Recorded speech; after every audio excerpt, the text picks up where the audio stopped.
Welcome to Lovecraft Cocktails, episode number 50. I've been spending a lot of quality time with ice this week. I am still sitting back in my director's chair as opposed to standing at my bar because, even a week and a half out, apparently I did some real damage to my leg, and that's not a lot of fun. We start physical therapy tomorrow. Yay! We have a friend of ours that is putting together their home bar. Their bar is looking like a small professional commercial bar. And so one of the first things that they did was they said, "Hey, we need ice. We need good ice." And since we don't live anywhere near a Sonic, and it's kind of a pain to get ice from Sonic every time you need to make a Tiki drink, he just had a built-in pebble ice machine made, and I guess it produces some astronomical 90 gallons every 24 hours. Yeah, the wife says it's like 90 gallons of pebble ice every 24 hours if you leave it running continuously, which is like an amazing amount of pebble ice. And so essentially we went, would it be okay? Could we have some of that pebble ice on occasion when we're making cocktails or doing Quarantiki? And Dave said yes, and so we have some pebble ice.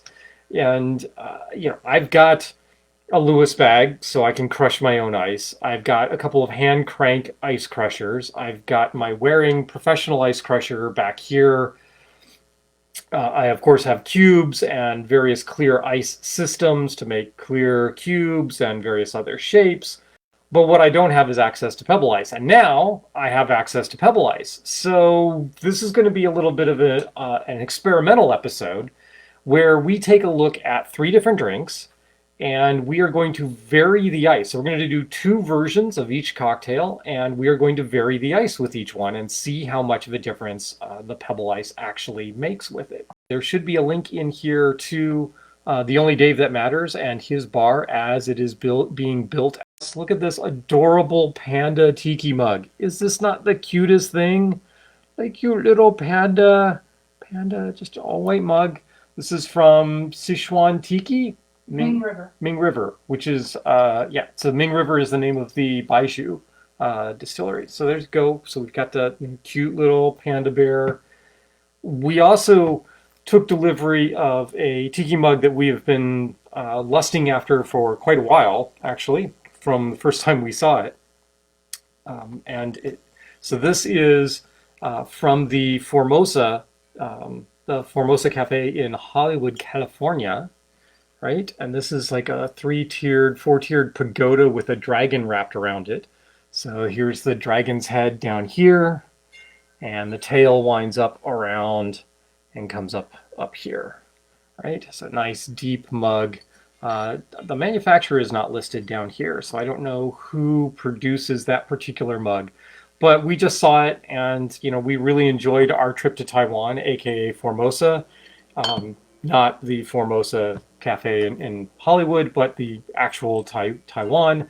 And so this is a nice mug to make us think pleasantly about that trip. All right, but you didn't come here to just watch me show off things that we've gotten in the mail. You came here to watch me make cocktails and get good ideas for cocktails. So we should do some of that. Yeah, who do we have? We've got Gwen, we've got Chris and David, right? Keith, hi Keith. Gwen says ice nerd. Amanda says, what's cooler than being cool? Ice cold. She's invoking the guy from BattleButts. Farouk. Farouk, the announcer from BattleBots. Oh yeah. It's sadly we just watched an episode of BattleBots where one of my favorite all-time bots, Ice Wave, went down in not quite flames. A lot of smoke was involved. Oh, pebble ice. I'm not even sure you can see pebble ice.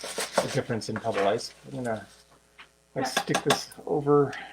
I can actually lean this forward, right? Can you see that? Does that show up? All right. So there's little tiny rocks. They're pretty even in size, right? They look like really just mini ice cubes. But they are all uniform in size, which is actually important for things like blending. Supposedly. It's also called Sonic. I've It's called Sonic Ice. It is what the Sonic makes all their slushies and that sort of thing out of. And you might note that that is different than the irregular size and somewhat flaky ice that we get from the crushed ice from the Wherein crushed ice machine. Right? So you can see that. Yep, Sorry? there you go. No, we got it. Okay. So, now normally, so we're going to start off and we're going to make a swizzle. So as you know, swizzles are some of my favorite cocktails ever since I had my very first swizzle at Tiki in New Orleans. And so we are going to do an rum agricole swizzle, which is, you know, sure, let's go ahead and do that. And what that is going to entail is we are going to put ice in the cocktail glass, and we are going to put the ingredients in, and then we are going to take a swizzle stick, and we are going to swizzle up and down through the cocktail in order to get a uniform blending instead of using like a stick blender or something like that, because we don't want that heavy an agitation for this. So this drink, it comes to me from Beach Bum Berries Potions of the Caribbean, and it's technically listed in that book as a blended drink, as in like use your blender for it, your stick blender for it. But it's got swizzle in the words, in the name. So we're going to swizzle it, because you swizzle drinks with the word swizzle in their name. This is an old drink. This dates back to like 1944. Trying to think. Right. So this was on the menu at Don the Beachcombers not in 44, but it was on the menu in Chicago's Don the Beachcombers. And it shows up in Private Journal of the head bartender, Mariano, from that particular bar with a date that says 1944 on it. So apparently this is an old cocktail. And it says we start off with 4 ounces or half a cup of crushed ice. So in one, we are going to put crushed ice, and in the other, we are going to do pebble ice. And I'm going to go with about a half a scoop as being appropriate to half a cup. Bear with me, things may take a little longer as I navigate around in my bar. Going to make sure that these are roughly the same height. There we go. All right, this starts off with some grenadine. I know my wife brought out the grenadine. So this is by the falernum. By the falernum. By the shakers. Right. Here we go. All right, there we go. I had her set up the bar today while I lounged on the couch with my leg up in the air. So there may be things that I don't know where are. Oh, and we have a report of Chris and David's drink. Oh, right. Tonight's drink has not yet been named. Oh. 1 ounce lemon, 2 ounces chai syrup, 2 ounces probitas, 1 ounce plantation dark, shaken over ice. A teaspoon of grenadine. Again, this is my homemade grenadine, which combines a craft grenadine with some hibiscus syrup and a little bit of pomegranate liqueur, which of course makes it pretty still shelf stable, but I still keep it in the refrigerator anyway. All right, so there's just a teaspoon of grenadine in this. We need a half ounce of falernum. Falernum, what do we have here? We have the Bitter Truth Golden Falernum. So we're going to go ahead and use that at a half ounce.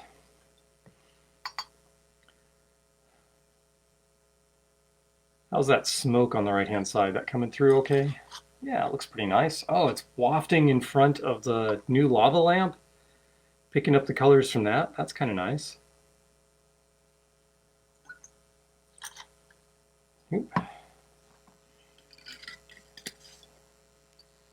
All right, half ounce of lime juice. Where's my lime juice? There's my lime juice. It'll take me a few minutes to figure out where everything is on my bar. One of the lesser known aspects of having somebody else set up your bar is that you don't know where everything is. And anything that anything she didn't touch, I actually know where it is. But now there is stuff within arm's reach, which usually it isn't on my bar. It's all over the place. All right, lime juice. We need 2 dashes of Angostura bitters. Gotta get up and hop over here. Oh, Angostura bitters. How's everyone doing this weekend? Doing okay? I mean, the weekend was gorgeous. There's 2 dashes until just a little while ago when it started raining here. But even then, it didn't rain too badly. And now for the big guy. We obviously need some rum in here. And what are we going to do? We are going to do 1.5 ounces of aged Martinique rum. And we are going to use La Favorite. This comes in at a whopping, this one's pretty heavy, isn't it? No, it is, and I cannot find the ABV mark on here. Oh, duh, because it's written right here in front of me in the red box. It says 50%. Sigh.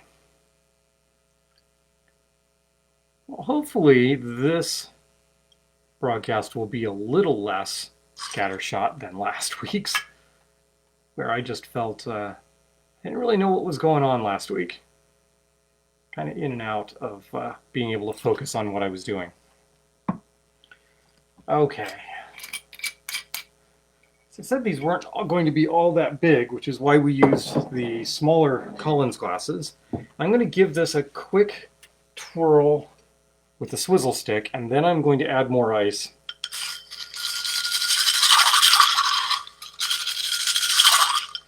All right.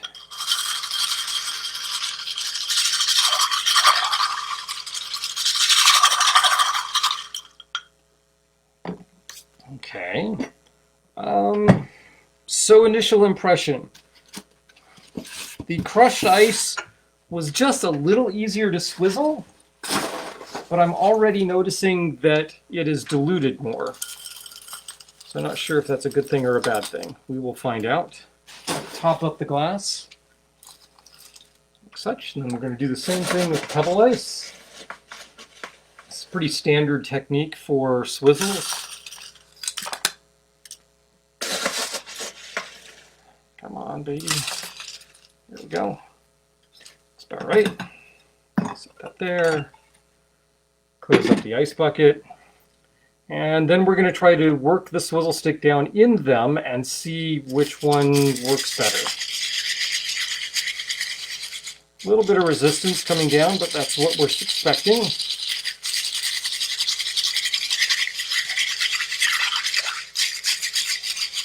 Dave and Chris head to Molly later in the week. Hey, that's good news. David and Chris heading to their boat, Molly. Oh, okay. So a little harder to get the swizzle stick in on the pebble ice. Also, can't stand to.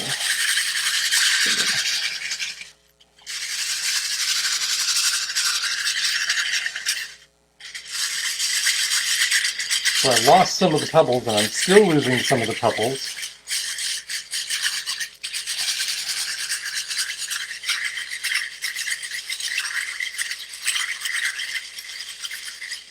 Okay, so there we go. Here's your 2 drinks. They are about equally frosty on the glass. Yeah, I don't really notice any difference in the frostiness on the glasses. There is definitely more dilution on the crushed ice than on the pebble ice. The liquid levels are slightly different heights. Hold them closer. I can do that. Oh, okay. Right. So it's not by much, but a little bit. Yep. So we'll check on the dilution and see how these taste. So I need straws. So we're just going to use these guys. That'll work, right? Mm-hmm. All right, so crushed ice, pebble ice. Let's get pebble ice, a little more resistance getting the straw in. Should probably put some mint in this, but but I'm not. So how's that?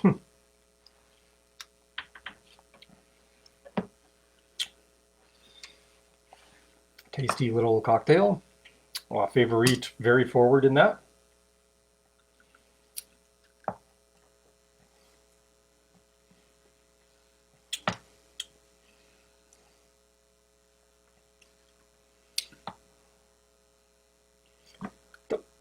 I think this one's a little more diluted. Yeah. Okay. Oddly enough, the pebble ice to me tastes colder. I don't know why. I just got, tasting one and then tasting the other. It just seemed colder on the mouth. Where else would it feel colder? I don't know. Stupid comment. I'm not getting that. You might try it again. For science. We're drinking for science. Drinking for science.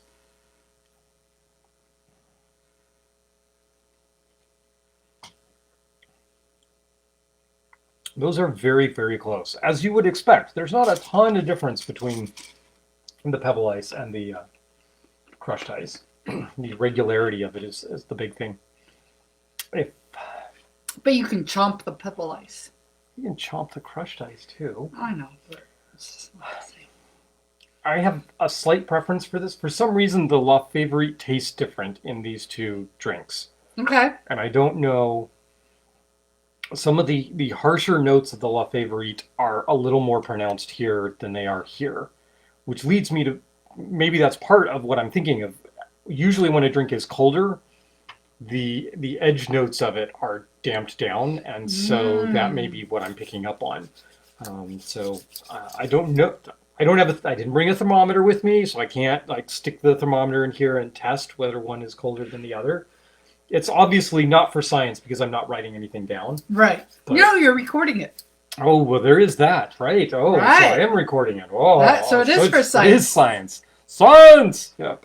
Yay. She blinded me with that. Right? Okay. Hopefully not. There's not that much alcohol here. So do you want that one? Yeah, I'll this take one? that one. I'm just going to clear off some of your... Get the ice out of my way. Ice out of your way. The other thing, now that we're half done with these cocktails, is you'll note that just the single tablespoon of grenadine actually gives this sort of a, you can't tell now, but it's kind of a pinkish color. It comes across as brown, probably because there's green light right here, but it is a pretty pink color from just that single tablespoon of grenadine. And this is a really nice, well-balanced swizzle. It's not too sweet. It is not too spirit forward. Mostly because of that dilution. Frankly, I think doing this in a blender where you're going to break up more of the ice and get even more dilution, I'm not so sure that would be a good thing. I think making this with the swizzle is the right call. Now, that's conjecture, of course, because I would have to put this in a blender tin and give it a whirl, which we might do later. We'll see. Who knows? Gwen went to see the cherry blossoms. Oh. Gwen went to see the cherry blossoms today. I saw pictures. So yes, you were there live, not just riding around in a car or something. How were the people? People scary, crowd scary still these days. Although I think Gwen has shoulder. Both wife and I got our vaccination. I took my Band-Aid off, so I can't. So did I. But yeah. Ta-da! Ta-da! Team Pfizer. House Pfizer. Team House Pfizer. Right. However we're doing.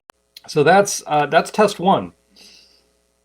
Frankly, while I do think the Pebble Ice is maybe a slightly better drink, I'm unconvinced that I need to have a Pebble Ice maker at this point. Especially if I have a source of Pebble Ice. So it's also $3,000 ice maker versus $150 ice.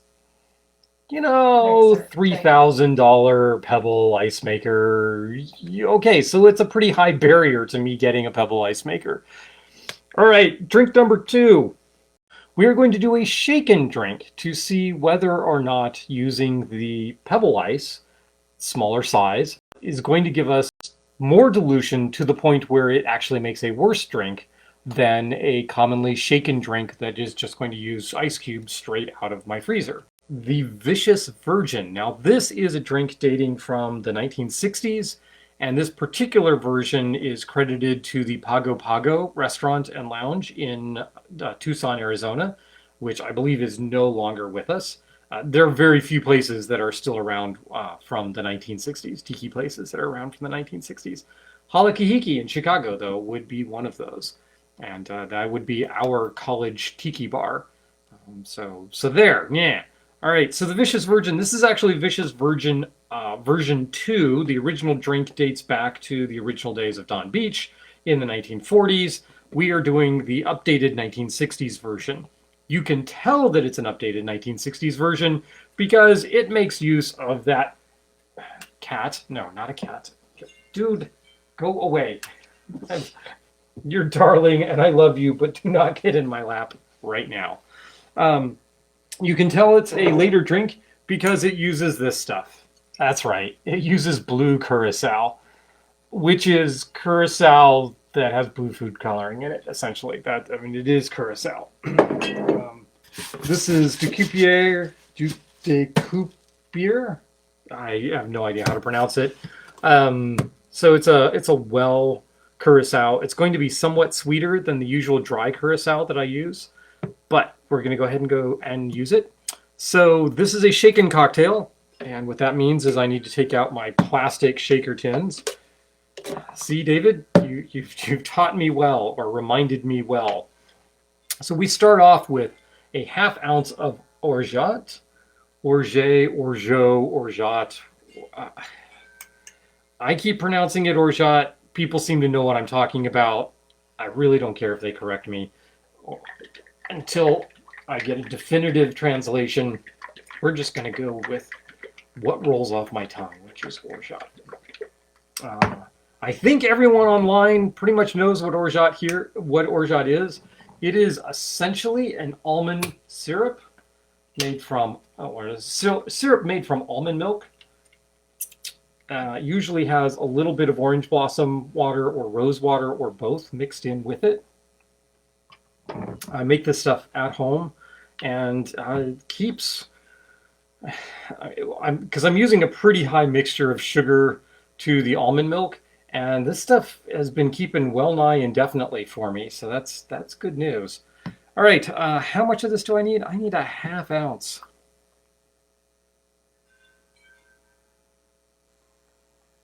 I also stick a little xanthan gum in mine so that it stabilizes a little bit and gives it a little thicker mouthfeel, which I really think contributes to the joy that is orgeat. Orgeat. All right, ½ ounce. It does have a pretty pronounced flavor, so you don't tend to see this in large quantities. You know, ½ ounce, maybe 3/4 of an ounce, usually not much more than that. A full ounce of this would be pretty sweet. Blue curacao, 1/4 ounce of the blue curacao, so we're not talking much here. And it, of course, has not been opened in forever. Oh, there we go. You can tell when a bottle has got sugar added to it because, well, it will seal on you. 1/4 ounce. Just a 1/4 ounce. It's a little tiny bit of blue coloring, basically. So vibrant. Did you see that? Did you see how vibrant this is? I mean, if you're not familiar with how vibrant blue curacao is, take a look at this pour. Hold this up. All right. You can shout out to Dave. He just tuned in. There we go. Look at that. That amazingly blue. Yep. It's a horrid thing that was featured in, I don't know, it seemed like every other drink in the 1970s featured blue curacao in it. For no good reason other than pretty blue colors. I believe the Dave that supplied us with the pebble ice over here has logged in to see me hack around at my bar or hobble around my bar this evening. So shout out To the only Dave that matters, mahalo. Thanks for the ice. We need 3/4 of an ounce of lime juice in this guy. 3/4 of an ounce. Okay, so we need 1.5 ounces of grapefruit juice. And again, I will repeat the story that at the time that these drinks were being created, white grapefruit was plentiful in Southern California. And as a consequence, all of these drinks were made with white grapefruit as opposed to pink grapefruit. And it does make a difference. The two fruits are very similar, but also somewhat different. So you can't always get white grapefruit from the grocery stores, and it has a relatively short seasonality in our grocery stores. But I do find that when you can't get the fresh stuff, the Ocean Spray 100% white grapefruit juice in a can is good in a pinch. And for some reason, I really like grapefruit flavors in my tiki cocktails. So we are going to do 1.5 ounces of grapefruit juice. And there's 3/4. Okay, so this requires some light rum, and what we're going to use here is some Maggie's Farm white rum, 40% alcohol. Fairly locally made. This is Maggie's Farm is Pittsburgh. Yes, Pittsburgh. So not too far away, in fact. And we still have not gotten up to Pittsburgh to visit Maggie's Farm, and I believe the distillery is not currently open for tours, but we are looking forward to doing that. Maybe on a road trip out to Grand Rapids to go visit Max's South Seas Hideaway. We'll stop in Pittsburgh and visit Maggie's Farm once they're open. Okay, so I gotta see, I have to peer, numbers are so small. 3/4 of an ounce of light rum. Now, you could go any direction with your light rum here. You could use a light Barbados rum. You could use a light Puerto Rican or Cuban. You could even use, I mean, to my mind, Plantation 3-Star is edging out of the light rum category just because of the Jamaican qualities to it. But you could use that. That would be perfectly fine, I would think. And next up, odd ingredient. So this requires tequila. Also 3/4 of an ounce of tequila.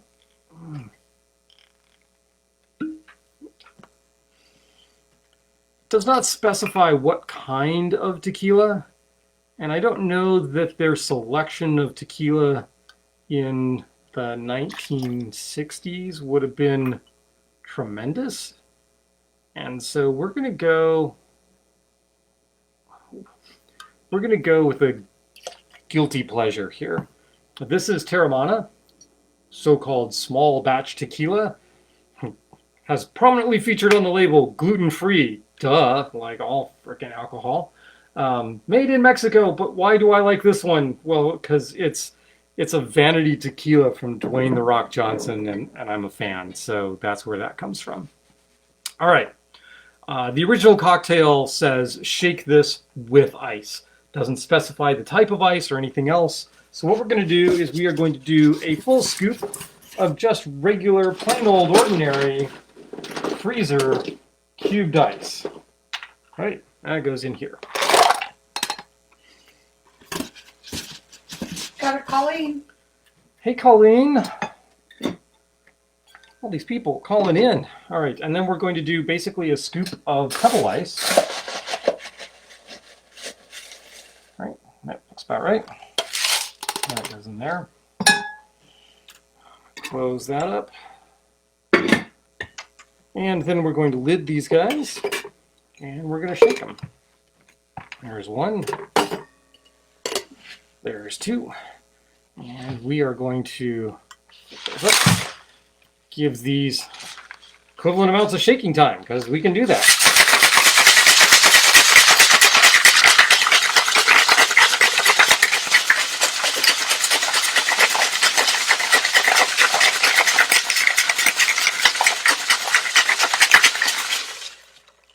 Ta-da! We are now well and truly shook. Right hand side, pebble ice. Left hand side, rocks. Okay, let's do Formosa there, Panda there. How's that? That sound like a plan? These are supposed to be strained, so we are going to go ahead and do that. There's probably not enough liquid in here for these tiki mugs, but I want to use the tiki mugs, so we're going to use them. All right. And kind of a frothy, light blue color, which you totally aren't going to be able to see because tiki mugs are opaque. This was a subject of some discussion earlier this weekend about the valuable property of tiki mugs being opaque, because a lot of your tiki cocktails, this not being one of them, are really kind of an ucky brown color, and as a consequence, putting them in something like a brandy snifter isn't particularly appealing. But you can put them into a tiki mug and garnish the heck out of them, and then they look all pretty and all nice. It's on the Tempest Fugit. Right, that was when we were discussing Tempest Fugit liqueurs, which I'm sad to say I own very little of, mostly because I have sort of cheap bar stock for things like creme de banana and creme de cacao and that sort of thing. Right. And when they wear out, empty, we will get new ones. Better quality, right. But you know. Okay, so we're going to stick a straw in here. Wow, that's deep. And we'll stick a straw in here. That's way too big a straw for our poor panda. But he's a panda, so bamboo, works. Right. We can garnish this any number of ways. I would really have liked to have gotten my garnish game in hand earlier, but I didn't. So what are you going to do? What we are going to do here is I have some gelatinized coconut. So this is coconut water that's been gelatinized. Right? So you can just take these cubes, just stick them on these little skewers, which are pretty awesome. Where did we get these? Dizzy Diva. We got these from Dizzy Diva. And we just stick that right in there. Oh, we've got a Kathy and Huey. Hey, Kathy. Hey, Huey, who are also beneficiaries of some pebble ice, I'm understanding. Yeah. On the way home from Dave's, I stopped at Kathy and Huey's and dropped them off some ice.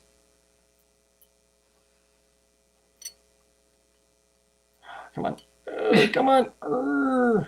This is why you have prepared garnishes. It is also why, we're just going to set this down here. This is also why often you will see at tiki bars, the bartender will be in charge of making the drink up to a certain point and then will pass it to the bar staff, and the bar staff will do the garnishes on it. Because it takes so long to put these garnishes together. And this is just a simple garnish. I should shove some mint in there, but we're not going to. I've got it. It's right here. Look at my nice herb container. Yeah, see, it's still working. So now we're going to test this. Okay. So here we have a shaken cocktail. On one hand, using cubes from the freezer. On the other hand, using pebble ice from Dave. So take a sip.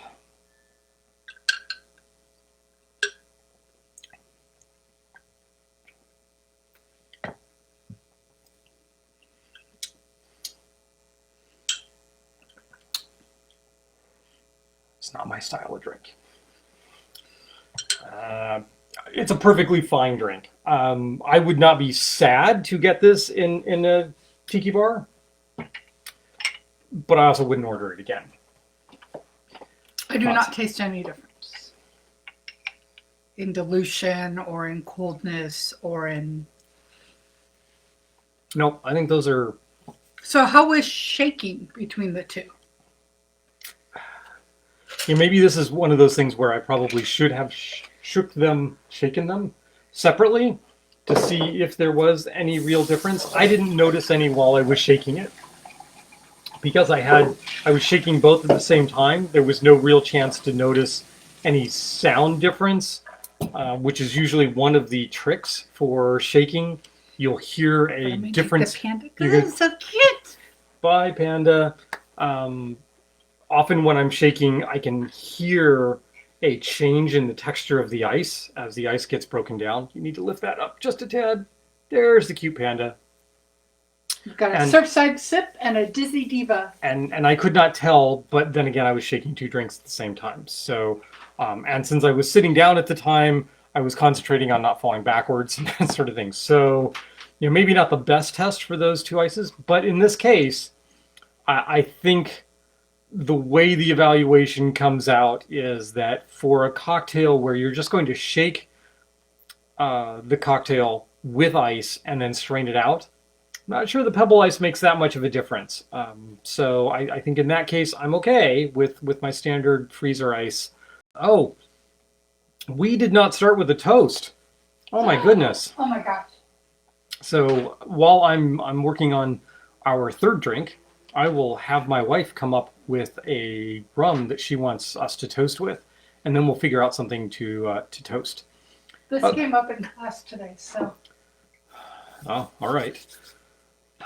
Okay, so we're going to toast Dave. We're going to toast Dave for providing us with pebble ice, right? Yeah. That's what's going to happen. So this came up in your class today. In my tequila class, In because we were talking about Pernod.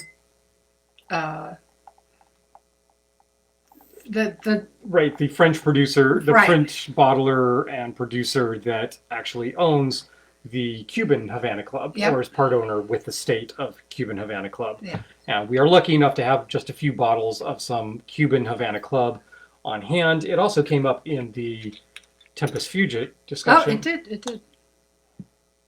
Because somebody was digging around and had a bottle of this and was making a cocktail with it. And there was discussion of whether or not they should have been able to order that bottle. Yeah, because they were able to order it and have it shipped to them. And right. So apparently no customs agent poked their head into that package.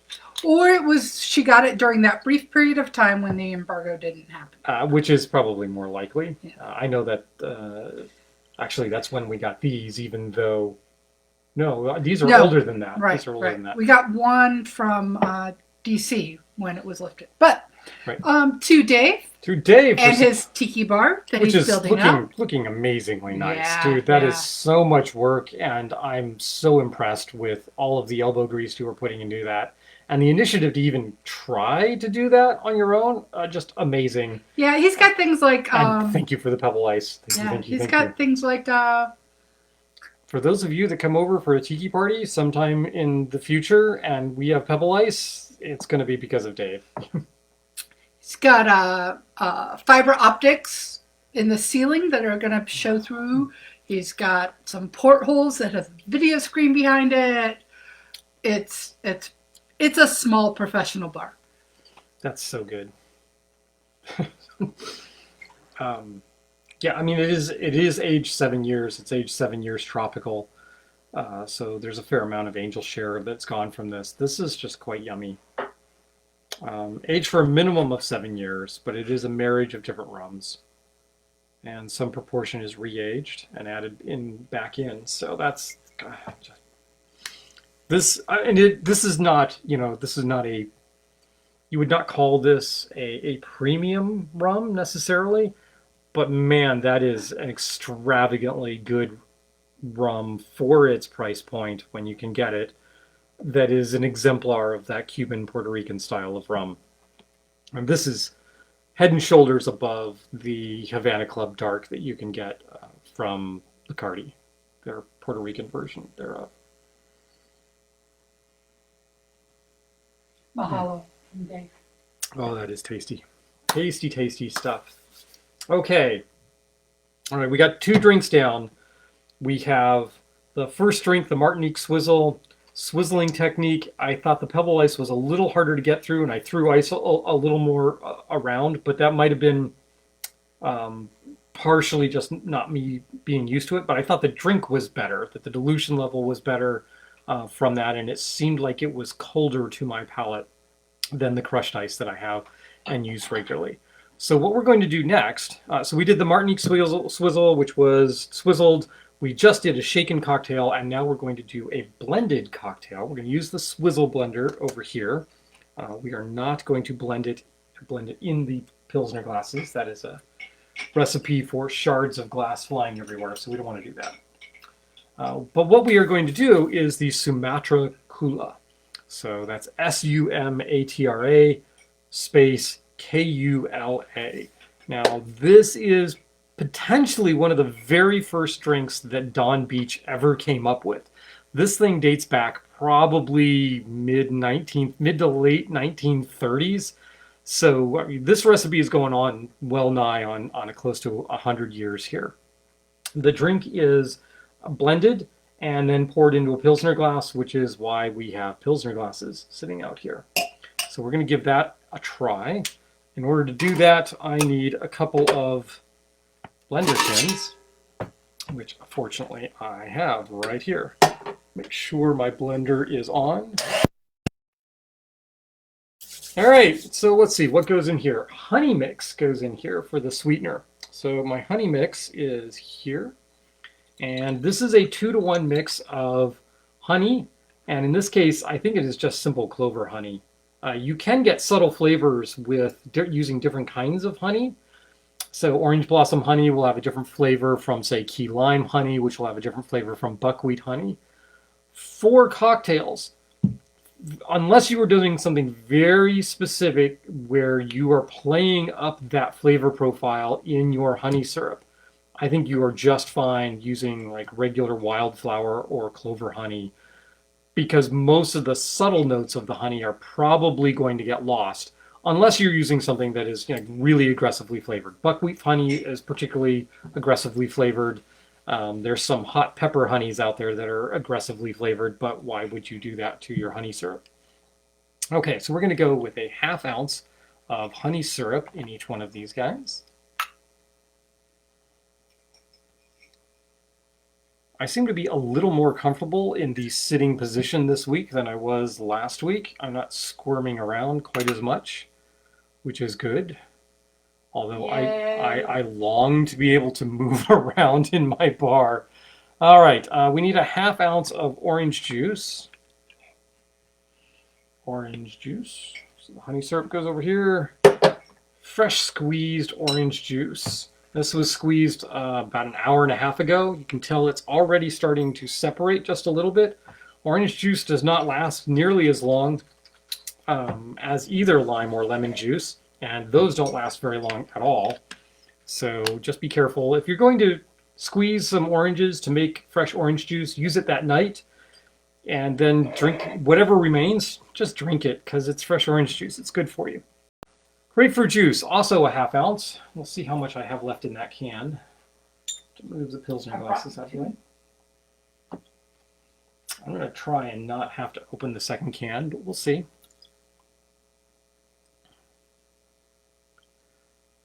What do you know? There's a 1/2 ounce of grapefruit juice.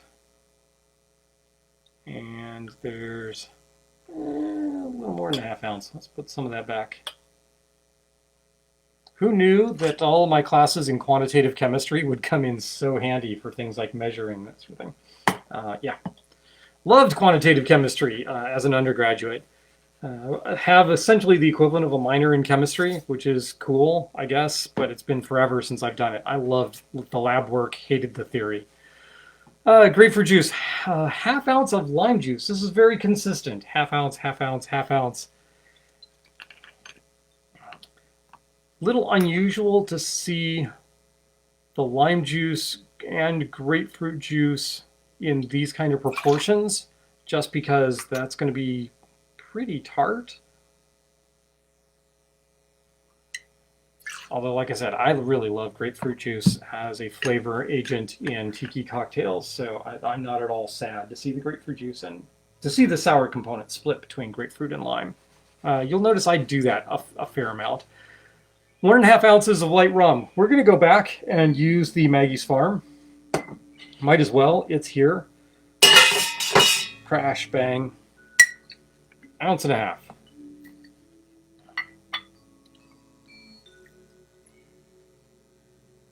Again, for me, the trick for doing an 1.5 ounce pour, unless you have a jigger that the flip side has an 1.5 ounce line, I like to go to twice to the 3/4 line. Why? Because I think I am much more likely to spill my ingredient if I go all the way to the top, which would be the 1 ounce meniscus line. Oop. Right at the line. Oh, that's a delightful little white rum right there. There's a weird sort of, I don't know, there's a weird, almost coconut-ish, slightly off coconut flavor in that rum. I don't know where that's coming from. It's interesting flavor. I'm dying to get to Maggie's farm and ask them all about their rum production, that sort of thing. All right, so that is all the ingredients, right? Honey mix, orange juice, grapefruit juice, lime juice, and light rum. Got it. Those two, we're done. All right, 3 ounces, so a little bit less than half a scoop goes into our 2 blender tins. So there. That really doesn't seem like very much at all, but that's what it says. Oh. Crushed ice. And, yep, about the same amount of crushed ice. To each of these, we are going to add 2 agitator cubes.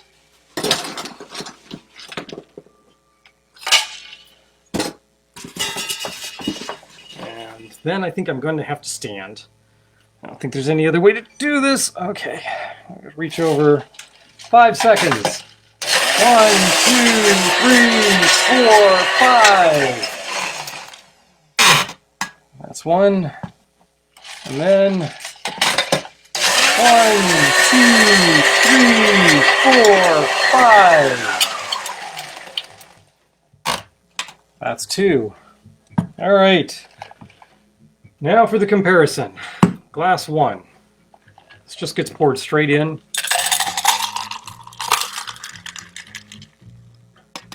And then they tell you to go ahead and top it off with a little bit of whatever ice you're using.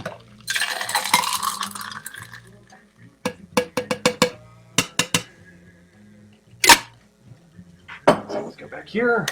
So, where is my scoop? Scoop is here. Oh, we have music. Yay. Slightly off balance. Fill that up. There we go. And then, oh.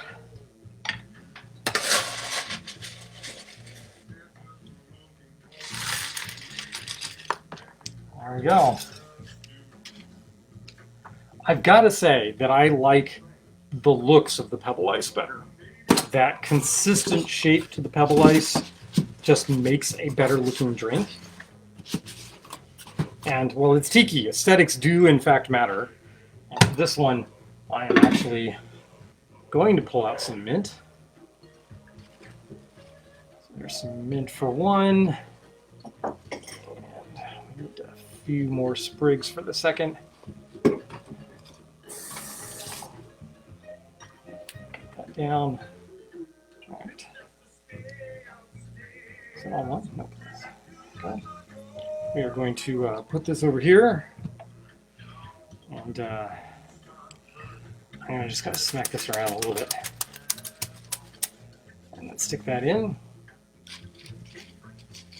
right there. Do the same thing here.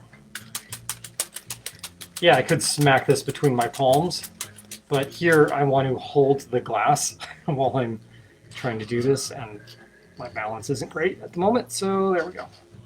All right, we're going to stick our Surfside sips, straws, 1 there, 1 there. And there we have it, Sumatra Kulas. So we will taste the crushed ice version first. That's much more to my liking than the Vicious Virgin. It tastes to me like there might be a little over dilution in there.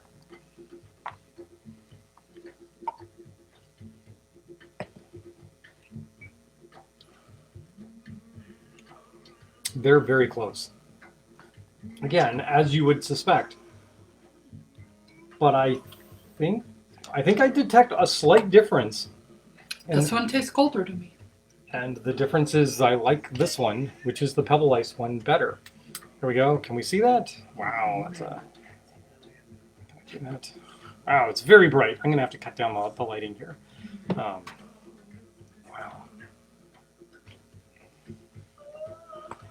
Ice, this one.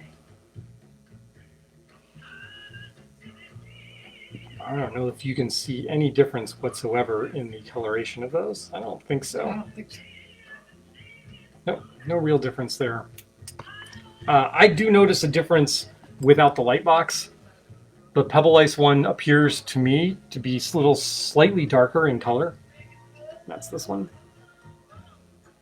And it does taste better. So there we go. We have Pebble Ice does seem to make a difference. For those of you that are bemoaning the fact that you have no access to Pebble Ice, I will just say the differences are small from having crushed ice. If you are struggling with a Lewis bag and mashing up your ice, then maybe making a run out to Sonic to get some Pebble Ice would be a preferable thing. If you have a professional ice crusher, it's not so big a deal to just run some ice through it and get it crushed.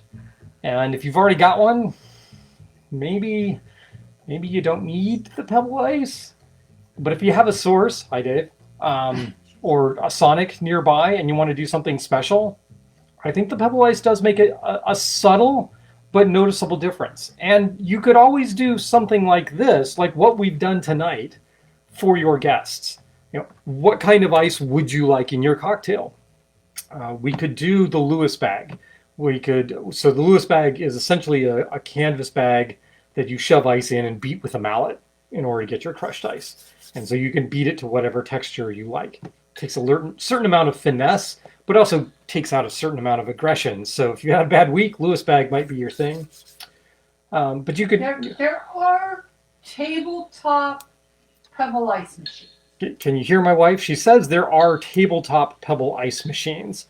So, you know, maybe that's a thing if you're really into the Tiki stuff and don't want to set up your entire downstairs basement area into a Tiki bar. I'm not sure why you would not want to do that. Oh, right, because we also have board gaming that goes on down here. But anyway, that's beside the point. So, does Pebble Ice make a difference? Yes, but it's subtle. If you have access to crushed ice, I think you can get most of the way to where you want to be for your Tiki cocktails. But it will make a difference. To the Tiki uninitiated, are they going to notice a difference? I gotta tell you, if I were in a Tiki bar that was using crushed ice and a Tiki bar that was using, and then the next night I went to a Tiki bar that was using Pebble Ice, I don't know that I would notice that much of a difference between the two of them. There are many other things that would matter more to the technique of the cocktail and the quality of the cocktail than whether it's good quality crushed ice or good quality Pebble Ice. There appears to be a question. There's a hand up from my partner in the other room. Amanda asks. Amanda, yes, Amanda. Do I really need crushed ice? I've just been using cubes out of my ice maker. Do you need crushed ice? Yes. So, I mean, the short answer is yes. There are drink cocktails for which you do need to have something that is going to give you the greater surface area that the crushed ice gives you and is going to give you greater dilution than you can get from just cubes. Also, there's no way you can do a swizzle with cubed ice unless you take the time to either beat it into crushed ice or you can crack it. You've seen me on occasion. I'll just grab a couple of ice cubes. You know, so here's a couple of ice cubes out of my freezer. Ignore the fact that they are as cloudy as all get out. And take a bar spoon like this. And then you can just smack the ice cubes, provided they're not really wet like this one is. And wow, this bar spoon is terrible. There you go. And you can just get cracked ice this way. There you go. And you rain it down that way. But that you can tell that's an imprecise technique and takes a while. If you have better, more solid ice. It cracks better than this does. I put a link to but a you can do Lewis that. bag, which is the Lewis bag is like the traditional way of doing crushed ice, and you can get essentially flake ice out of it as well by just pounding the daylights out of it. You can't do that with an automatic crushed ice machine because it just turns out crushed ice in whatever way it turns out. Dave says the ice he gave us is also filtered, so that's a solid tip. Yes. So our freezer ice is filtered. Our freezer ice is filtered. It is not a directional freezing, so it still has the impurities in it, and that's what you're seeing, is the oxygen and other impurities in our freezer are being captured by the ice. I do have some clear ice techniques that I have and systems for doing like really clear cubes and that sort of thing. Dave's right, though. I mean, so the pebble ice that is produced by his machine is very, very clear, and that will make a difference in the visual appeal of your cocktails. I gotta say, remember, most of your tiki bars are, well, dare I say, somewhat dimly lit, and you may not notice a great deal of difference. But holding it up to the light, yeah, there's definitely going to be a difference in coloration. Most of the drinks that we did this evening are pretty uniform in color. Where I think it matters is if you're doing something like a Queen's Park Swizzle, where you've got a significant layering of color, and then the pebble ice and the clarity of the pebble ice will really show through and make a big difference. Did you see that? Did you see what I was just stirring this, and one of the pieces of ice popped right out of here and landed directly in my shot glass of 7-year Havana Club. So apparently fate has decreed that I was supposed to put a little water in my shot glass. All right, so this is one of my clear cubes from Ice Made Clear. From Ice Made Clear, and if you let one of these clear cubes sit out for a moment or two, then it will actually get clearer because you'll take the frost off the edge. Or you can just run it under a little bit of water, or run your fingers over it if you aren't actually putting this in a cocktail. Once again, I don't recommend doing this in front of a bar patron. Yeah, because you probably don't. Yeah, I'm ordering my hands all over your ice cube before I put it in your glass. But there you go. All right, so there, you can see right through that cube. Isn't that cute? Isn't that cool? David says Molly's basement is full of engines, so it probably would not be a good bar area. True. So Molly is David and Chris's boat.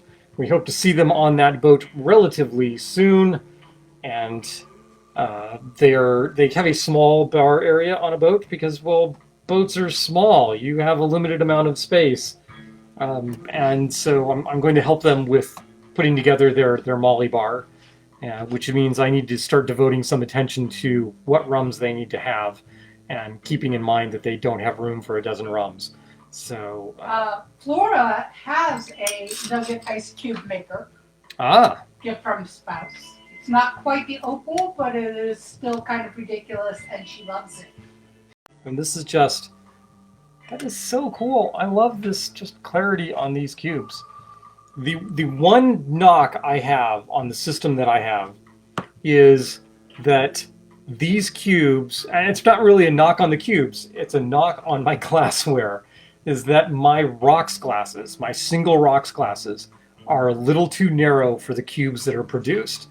And so I either have to shave them down or do something else to get them to fit, or instead of serving something in a single rocks glass, serve it in a double rocks glass. Which, that's not a big deal. Serve it in the double rocks glass and you get to show off the fact that you have a double rocks glass from, wherever. So you have double rocks glass from Appleton Estate Rum, a double rocks glass from, well, this actually isn't from somewhere. This is from Carcosa, the Horror and Clay folks, or from Archipelago in DC, although this one needs cleaning. Archipelago in DC, favorite tiki joint in the DC area, and soon, my friends, we will be back to you. At least we hope so. Things look like they're trending in that direction. All right, this has been Quarantiki number 50. Wow, 50. That seems like a lot, and I'm way behind on my drinking because I think my wife has finished all of her cocktails, and I've been talking, right? That's my excuse. I've been talking, so I haven't been drinking. Anyway, this has been fun as always. Once again, thank you for giving me the chance to bring up a little energy into the life. I'm not sure what is going on with my lava lamp here, though. Come on. Hello. See this guy over here? There is ice service in the district that our Oh, friend Zach uses. yeah, there is ice service in the district. So if you're in the district, you can get good quality ice delivered to you in a variety of shapes and sizes, or you can cut it down as you need. So if you want those like big cylinders of ice for like not the Pilsner glasses, but for a tall Collins glass, which ordinarily I would show you. Oh wait, here's an example. These are also called zombie glasses. All right, so if you wanted like a single tall cylinder ice, you could get those delivered to you in the district. Otherwise, you can get a block of clear ice and shave it down to the size you want, but getting the cylinder shape is a little bit of a pain. So I've found. I don't tend to do a whole lot of that specialty ice. I just try and use whatever the best quality ice is that I can get, and for things that require a clear cube, I've got a small set of them. And now, of course, since this is sitting out here, I'm going to have to put this in a rocks glass and have some rum in it, because, of course, I will. So anyway, that's it. We're wrapping up. That's number 50.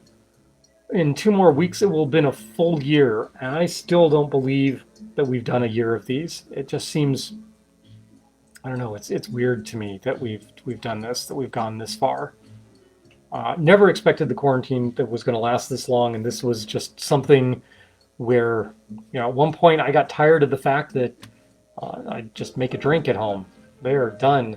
And so you guys are responsible for keeping me sane and keeping my game up and making me make tiki cocktails during the pandemic. So thank you all very much for tuning in, keeping me happy, and I hope, we're making you happy a little bit by watching me make some drinks and slinging them around and talking about nifty tiki and rum things that we've blundered into. And tune into Lovecraft Cocktails on Facebook. I try and post things that are of interest to H.P. Lovecraft fans or cosmic horror fans. Also just general spirits, tiki, and rum articles that I run across.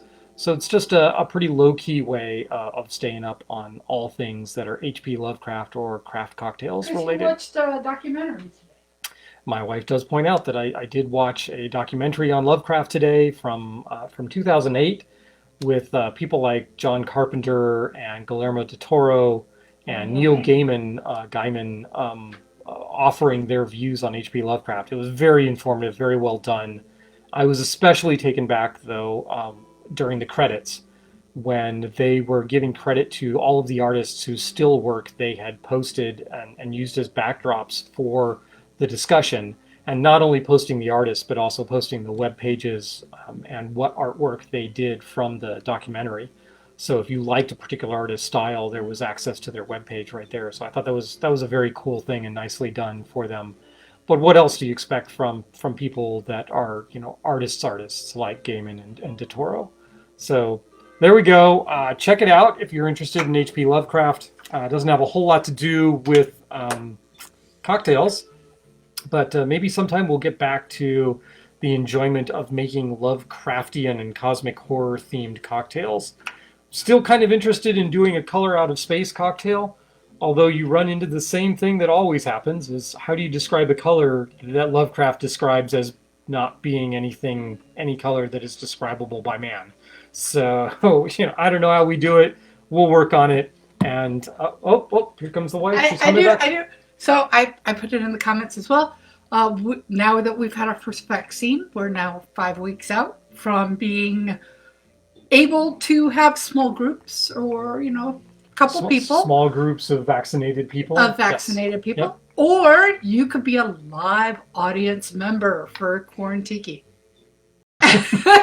Just kidding. So you could sit here and have drinks with us as well. Because there are going to be times where I'm going to make more drinks than we should actually be drinking.